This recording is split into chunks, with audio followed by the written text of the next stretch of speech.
যেই মুস্তাফিজুর রহমান আইপিএল এ খেলবেন, আইপিএল কবে থেকে শুরু করবেন, বাংলাদেশ ক্রিকেট বোর্ড আইপিএল এ কয়টা ম্যাচের মাঝখানে মুস্তাফিজকে নিয়ে এসে নিউজিল্যান্ডের বিপক্ষে ওয়ানডে সিরিজে খেলাবে, সবকিছু যখন ফাইনাল হয়ে যায়, যেই মুস্তাফিজুর রহমানকে 9,20,00,000 রুপিতে বিশাল একটা প্রতিদ্বন্দ্বিতার মাধ্যমে কলকাতা নাইট রাইডার্স দিল্লি আর চেন্নাইকে হারিয়ে দলভুক্ত করে, যেই মুস্তাফিজুর রহমান সবশেষ আইপিএল এ রিপ্লেসমেন্ট হিসেবে সাকসেসফুল বোলার ছিলেন, যেই মুস্তাফিজুর রহমান বাংলাদেশের কেন পুরো পৃথিবীর ইতিহাসে এই মুহূর্তে চলমান ক্রিকেটারদের মধ্যে পেস বোলিং ডিপার্টমেন্টের অন্যতম সেরা, সেই ক্রিকেটারের সাথে যেই ঘটনাটা ঘটেছে এটা ন্যাক্কারজনক।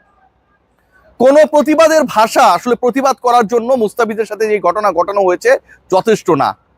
মুস্তাফিজকে কেন্দ্রীয় সরকার এবং ভারতীয় ক্রিকেট বোর্ড বাদ দেওয়ার সিদ্ধান্তের মাধ্যমে বাংলাদেশকে ট্রিট করলো পাকিস্তানের সাথে।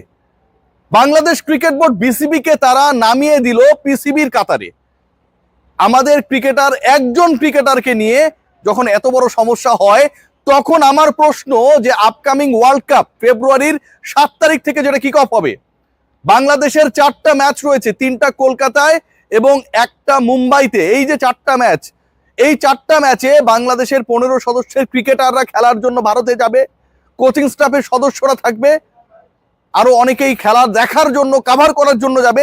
একজন মুস্তাফিজকে যদি ভারতীয় ক্রিকেট বোর্ড, কেন্দ্রীয় সরকার নিরাপত্তা দিতে না পারে তার দেশে আইপিএল এ খেলানোর ক্ষেত্রে, তাহলে পুরো বাংলাদেশ দল যারা বিশ্বকাপ খেলতে যাবে, 4টা ম্যাচ ওই ভারতের মাটিতে খেলবে, কলকাতায় খেলবে, মুম্বাইতে খেলবে, তাদের নিরাপত্তা কে দেবে? তাদের নিরাপত্তা কিভাবে নিশ্চিত হবে? টি-20 বিশ্বকাপে বাংলাদেশ দলের পরিকল্পনা, ফিক্সচার সবকিছু করার আগে ভারতীয় ক্রিকেট বোর্ড, আইসিসি, তাদের সরকার এই চিন্তাটা কি করেছে? করে নাই। বাংলাদেশ ক্রিকেট বোর্ড আজকে কতটা মাথা নিচু হয়ে গেছে বিসিবির, যখন তাদের যেই ক্রিকেটারের এনওসি নিয়ে আলোচনা ছিল, আমরা সমালোচনা করেছি বিসিবির, এবং শেষ পর্যন্ত অলমোস্ট ফুল আইপিএল খেলার অনুমতি তাকে দেওয়া হয়। সেই বাংলাদেশ ক্রিকেট বোর্ড যখন এরকম একটা খবর পায় যে তাদের আইপিএল এ দল পাওয়া একমাত্র ক্রিকেটার কেউ খেলাতে চায় না, ভারতীয় cricket board BCCI, Bangladesh cricket board বিসিবির মানিজ্যতের জায়গাটা কোথায় থাকে? পাকিস্তানের ম্যাচেস গুলো হাইব্রিড মডেলে হবে, আপনারা সবাই জানেন। তারা কোনো ম্যাচ ইন্ডিয়ায় খেলবে না, যেহেতু ইন্ডিয়া পাকিস্তানে যেতে চায় না। মুস্তাফিজকে যেহেতু ভারতের মাটিতে খেলানোর ক্ষেত্রে তাদের সরকার এবং বিসিসিআই এত আপত্তি, বাংলাদেশ আপকামিং ওয়ার্ল্ড কাপে, টি-20 ওয়ার্ল্ড কাপে কোনো ম্যাচ ভারতে খেলবে না। পাকিস্তান যেমন শ্রীলঙ্কায় খেলবে, বাংলাদেশও তার ম্যাচেস গুলো শ্রীলঙ্কায় খেলবে। এটা হওয়া উচিত বাংলাদেশ ক্রিকেট বোর্ড বিসিবির অবস্থান, আদারওয়াইজ তারা ব্যাকবোনলেস আমি মনে করি। এই যে আইপিএল কে নিয়ে এত উন্মাদনা, বাংলাদেশের মার্কেট খেয়াল করে দেখবেন, they played a big role. এই মার্কেটে আইপিএল সম্প্রচারিত হয়। আমার মুস্তাফিজকে অপমান করা মানে পুরো দেশকে অপমান করা, বিসিবিকে অপমান করা, সম্প্রচারক এই দেশে যারা তাদের অপমান করা, সাংবাদিকদের, সমর্থকদের অপমান করা।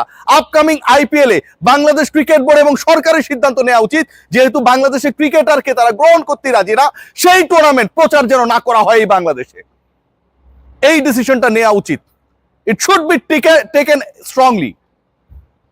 খেয়াল করে দেখবেন আজকে আমিনুল ভাই, মানে আমিনুল হক, তিনি একটা কথা বলেছেন এবং এই কথাটা আমার কাছে খুবই ভ্যালিড কথা মনে হয়েছে। পলিটিক্যাল লিডাররা কিছু বললে আমরা এদেরকে যাচ্ছে তাই বলার চেষ্টা করি, ছোট করি। আমিনুল ভাই যে কথাটা বলেছে ঠিক আমার কথারই সারমর্ম।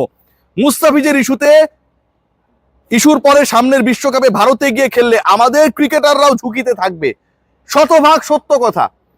বিএনপির স্পোর্টস সেক্রেটারি আমিনুল ভাই যে কথাটা বলেছে, যে মুস্তাফিজ যদি ঝুঁকিতে থাকে, তাকে যদি ঝুঁকির কারণে না খেলানো হয়, তাহলে বাকি ক্রিকেটাররাও তো ওই একই দেশে বিশ্বকাপ খেলতে গিয়ে ঝুঁকিতে থাকবে। আশা করব বিসিবি সেটা নিয়ে কথা বলবে। বিসিবি কি কথা বলবে, নাকি আমিনুল ইসলাম বুলবুল বলবে যে এটা আমি জানি না, এটা ক্রিকেট অপারেশনস এর ব্যাপার, এই ব্যাপারটা ফাহিম ভাই দেখছেন। প্লিজ বুলবুল ভাই, speak out please, requesting you. Is the issue regarding our dignity, our nation's dignity, BCB's dignity. মুস্তাফিজের সাথে যে ঘটনা ঘটেছে এবং সেই ঘটনা যেভাবে ঘটনা হয়েছে, একবার ভেবে দেখুন যে আইপিএল শুরু হবে অলমোস্ট এপ্রিল মাসে, and this is the beginning of January. 3 মাস আগেই ভারতীয় সরকারকে ফিজকে বাদ দেওয়ার সিদ্ধান্ত বিসিসিআই এর মাধ্যমে কলকাতা নাইট রাইডার্সকে জানাতে হলো 3 মাস আগে। এই 3 মাসে তো অনেক কিছু ঘটতে পারতো। কত দেশের খারাপ সম্পর্ক ভালো হয়ে যায়, স্বর্ণের দাম উপরে ওঠে নিচে নামে, ট্রাম্পের সাথে পুতিন বৈঠক করে, কত কিছু ঘটে। 3 মাস কত বড় সময়। 3 মাস আগে কিভাবে মুস্তাফিজ খেলতে পারবে না সেই ডিসিশনটা বিসিসিআই নিয়ে নেয় 3 মাস আগে। আমাদের ব্যাপারে কতটা অ্যালার্জি। সবচেয়ে খারাপ লাগছে যে ক্রিকেটারের ব্যাপারে এই সিদ্ধান্তটা এলো। ভাই, এর মতো নিরীহ ক্রিকেটার বাংলাদেশ ন্যাশনাল টিমে কেউ নাই। নিজের মতো থাকে, নিজের মতো চলে ফিরে। আমরা অনেক আলোচনা সমালোচনা করি, মুস্তাফিজ কেন টেস্ট খেলে না, ও ফ্র্যাঞ্চাইজি লিগেই খেলতে পছন্দ করে। নন পলিটিক্যাল নিখাদ একটা মানুষ, ফেসবুকে কাউকে নিয়ে একটা স্ট্যাটাসও দিতে চায় না।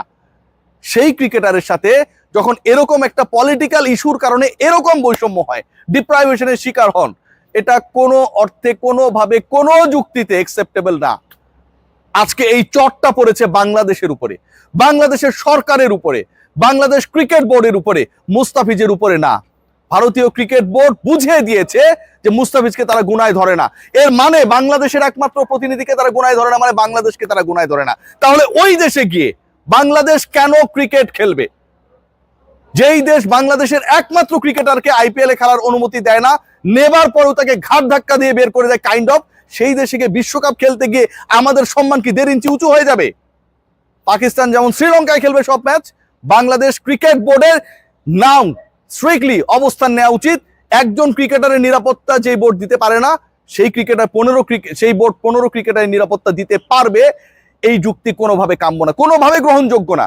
সো বাংলাদেশের সকল বিশ্বকাপ ম্যাচ শ্রীলঙ্কায় অনুষ্ঠিত হবে।